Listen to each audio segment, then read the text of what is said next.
Hey everyone, and welcome back to the show. You are not ready. I am not ready. But we have to be ready, because the 90-Day Fiancé universe has just handed us one of the most jaw-dropping, eyebrow-raising, did they or didn't they updates in a long, long time, and it's all about Shekinah and Sarper given. Now, if you thought their story was wild during the season, buckle up. The tell-all was just the opening act. What happened after those cameras stopped rolling?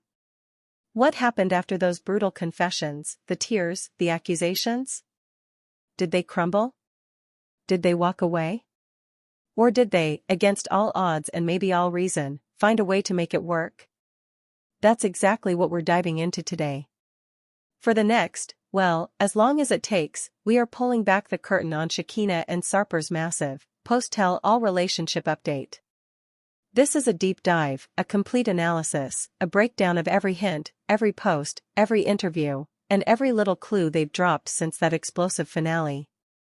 We're talking about trust shattered and possibly rebuilt, love tested to its absolute limit, and the reality of trying to build a future when your past is a minefield of secrets. So, grab your drink, get comfortable, and let's rewind just a bit to remember how we got here. Shekinah, a Los Angeles-based esthetician, meets Sarper, a model and fitness enthusiast from Istanbul. Instant, explosive, physical attraction. We're talking lava-level heat. Shekinah is captivated by this confident, sculpted man who showers her with intense focus. He tells her he's had 2,500 partners, a number he drops as casually as talking about the weather, and she, while stunned, is swept up in the whirlwind. She leaves her life, her friends, her stability, and moves to Turkey. But the fairy tale quickly showed cracks. The control. The obsession with appearance. The suffocating closeness where independence seemed forbidden. And then, the tell-all. Oh, the tell-all. This wasn't just a rough patch, this was a public detonation. Shekinah, with her voice trembling but her resolve firm, dropped a confession that changed everything. She revealed that during one of their breaks, one of their off periods, she had been with someone else. The studio froze. The other cast members gasped. And Sarper's face? It was a masterpiece of shock, anger, and utter devastation. This was the man who demanded to know every detail of her past, who framed his own hypersexual history as honesty, now completely blindsided. His reaction was visceral. He felt betrayed, humiliated. He questioned everything. Why would you do this? He demanded. The man who preached radical transparency was faced with a secret he never saw coming. It was the ultimate irony, and it looked, for all the world, like the definitive, ugly end of Shekinah and Sarper. Roll the credits, right? Story over. Another 90-day casualty. That's what we all thought. But then, the social media posts didn't stop. The comments got stranger. There were hints, not of a bitter breakup, but of ongoing communication. And then, the update dropped. A joint interview, a YouTube video, a series of Instagram stories that told a completely new, bewildering chapter. So, let's break down this big relationship update, piece by fascinating piece. After the tell-all tape stopped, there was a period of absolute silence between them. Shekinah has described this as the darkest time. She was back in Los Angeles, physically and emotionally shattered. The guilt of her confession, the pain of seeing his reaction televised for the world, the regret, it was a heavy burden. She thought it was truly over. She had to begin the painful process of rebuilding her life alone, with the added trauma of knowing her most private betrayal was now public entertainment. Sarper, in Istanbul, was reportedly reeling. His ego, his pride, his very identity as the experienced partner in control, was demolished. Friends advised him to walk away. Logic screamed at him to walk away. But as he said in recent updates, something kept pulling him back. It wasn't just the physical attraction, though that's a powerful drug for them. He started, believe it or not, to try and understand her perspective. He began therapy, a huge step for someone who presented as having all the answers. He started to question his own role, his overwhelming intensity, his possessiveness, the pressure he put on her.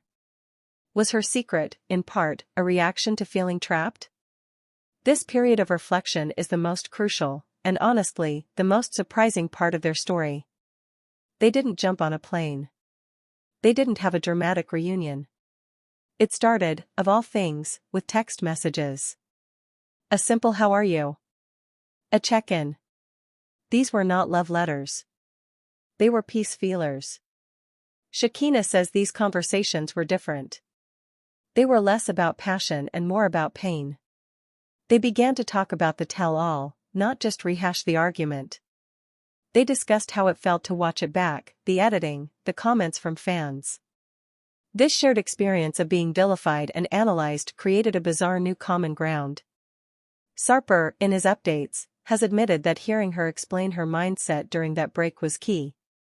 She described feeling abandoned, emotionally disconnected, and in a state of "what do I have to lose?" It wasn't justification, she emphasizes, but context. And for Sarper, the control freak, understanding the why became an obsession. If he could understand the cause, maybe he could fix it, control the outcome, prevent it from ever happening again. It's a very Sarper way of processing forgiveness. This is where their update gets very specific, and very controversial. They did not just get back together and pretend it never happened. They built what Shekinah calls a new relationship with new rules. Total, unflinching transparency. And this time, they both mean it. Sarper has had to dial back his jealousy and accept that Shekinah has a life, has male friends, has a career that doesn't revolve around him. Shekinah has committed to a policy of zero secrets, even about the smallest things that might trigger his insecurity. They have scheduled check-in talks to air grievances before they fester. Professional help. They are both in individual therapy, and they have started couples counseling, specifically with a therapist who understands cross-cultural dynamics and the unique pressure of reality TV fame. This is perhaps the most positive sign in this whole saga. They are trying to build tools, not just white-knuckle through the emotions. Trust. Sarper has said something profound: trust is not a blanket you get once. It is a tile you lay every day. He admits he does not fully trust her yet. And she accepts that. Their goal is not instant bliss, but daily proof. Shekinah says she is willingly giving him more access to her phone, her schedule, her communications, not because he demands it, but because she offers it as a gesture of rebuilding. Critics will call this unhealthy. They call it their necessary bridge to a future where that level of surveillance won't be needed. Let's be real, their relationship was founded on an almost atomic-level physical attraction. So, what happens to that after a betrayal of this magnitude? According to them, it's changed. It's become more emotional, and at times, more difficult. Intimacy after hurt is complicated. Shekinah has talked about feeling like she has to re-earn his touch, which is a heartbreaking admission. Sarper talks about moments where the image of her with someone else flashes in his mind and he has to consciously work through it. But they also say the physical connection is now a place of healing, not just hedonism. It's a way to reconnect when words fail, a way to feel close after a hard conversation. It's less about escapism and more about affirmation. Whether this is sustainable or just a new form of coping is one of the big questions hanging over them. This is a huge practical hurdle. Shekinah's life and career are in Los Angeles. Sarper's life, his son, his work, is in Istanbul. The tell-all disaster put any K-1 visa process on immediate hold. So what's the plan? Their current setup is a modern, long-distance, transcontinental trial. They are taking turns flying to each other for extended visits, a month in Turkey, a month in California. They are using this time to test their new rules in different environments. Can they function when Shekinah is in her powerful, independent LA element? Can Sarper cope with being the plus one in her world? Conversely, can Shekinah handle the more traditional, watchful environment of Istanbul without feeling controlled? These visits are framed as experiments, data-gathering missions for their relationship. A massive part of their update addresses the elephant in the room, us. The audience. The fans, the haters, the commentators. They are acutely aware of the narrative around them. They know people think they're toxic. They know people think Shekinah should run and never look back. They know people think Sarper is a narcissist. And they claim, it's brought them closer. The us against the world mentality is a powerful bonder, even if it's a potentially dangerous one. They've made a pact to not read comments together, to limit their social media engagement about their relationship, and to present a united front. They are trying to control their own story now, hence these direct updates via YouTube and Instagram, cutting out the TV editing middleman. This is what everyone wants to know. After all that, is there a ring? The answer is, not yet. And that's deliberate. Shekinah has stated clearly that marriage is off the table until they have a solid year of stability under this new framework. There is no active K-1 visa process. The goal right now is not a wedding date, but a successful couples therapy session, a peaceful visit, a week without a major argument. However, and this is a huge however, they are talking about the future. Sarper wants more children. Shekinah is open to it, but only if the foundation is rock solid. They talk about a potential wedding in both countries. They dream of a house that blends their styles. They are planning a future while simultaneously admitting the present is incredibly fragile. It's a fascinating, contradictory place to be. Now, we have to press pause on their narrative and look at this with a critical eye. Because as hopeful as they sound, the red flags are still waving vigorously. Is this new transparency just a sanitized version of Sarper's control? Is Shekinah's willingness to be monitored a healthy rebuilding of trust, or is it the textbook behavior of someone in a cycle of guilt, making ever-increasing concessions?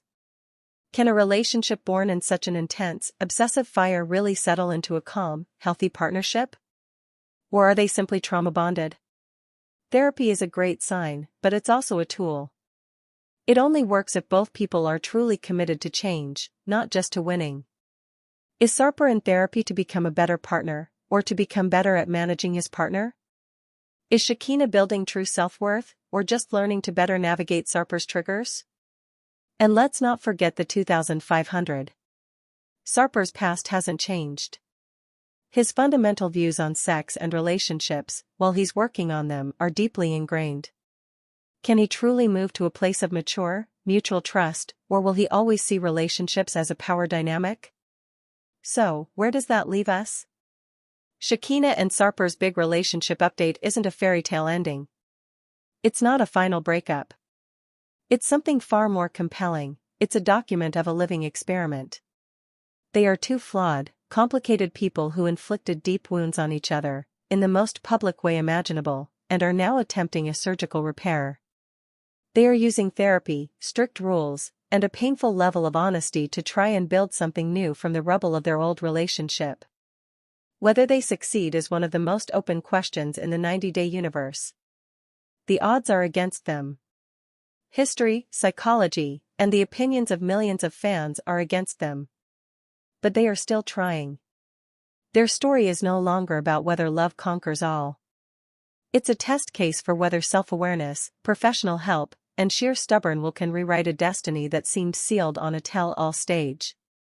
They are choosing each other, day by difficult day, tile by fragile tile. So, we watch. We analyze. We worry. We judge. But one thing's for sure, we are not done with Shekinah Garner and Sarper Given. Their second act is underway, and it might just be more revealing than their first. What do you think? Is this a story of redemption or repetition? Sound off in the comments below. Let me know your absolute honest take. And don't forget to like and subscribe for more deep dives into your favorite 90-day fiancé couples.